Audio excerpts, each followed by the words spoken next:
cikar mukamai annabi ne ya Rasulallah.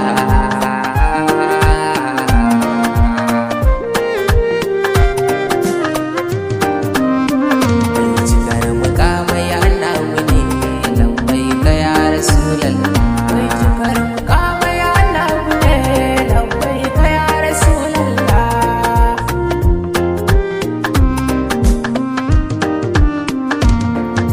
Ya zuri jalal sarki Allah maɗaukaki, ga bawanka kaliki ɗauke da baitukan sadiki.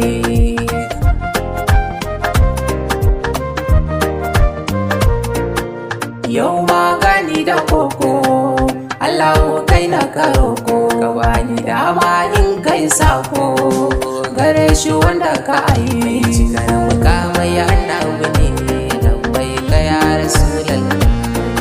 Kayo salati gare shi wanda babu kamar shi, asa da alaye na gidan shi sa'a sahabu na shi.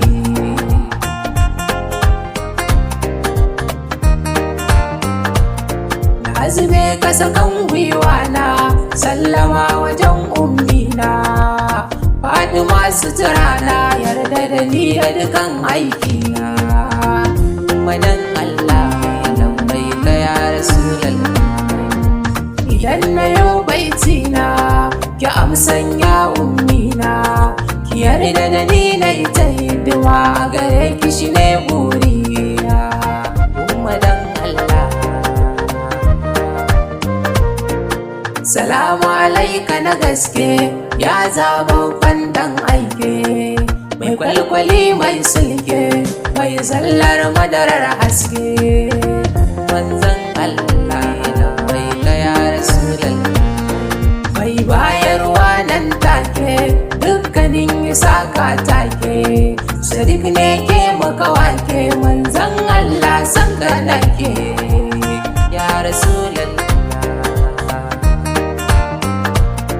Kai kadai ka dau sufarka dole ne a yaba ka, kai fa baka da tamka Allah ke kishinka.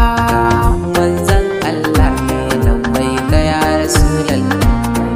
Anbiyawu sun gaida ka dole kowa na aka san ka, karkashin takalmanka sallama maka dole abika.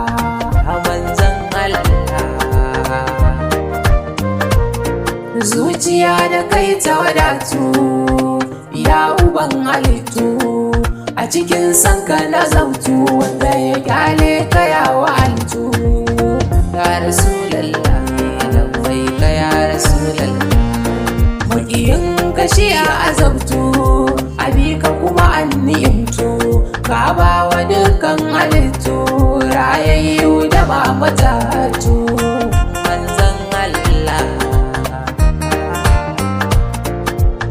Ya uban ɗakina kai ne nutsuwar ruhina, kai ne alƙiblana ni kai ne jagorana ya Rasulallah.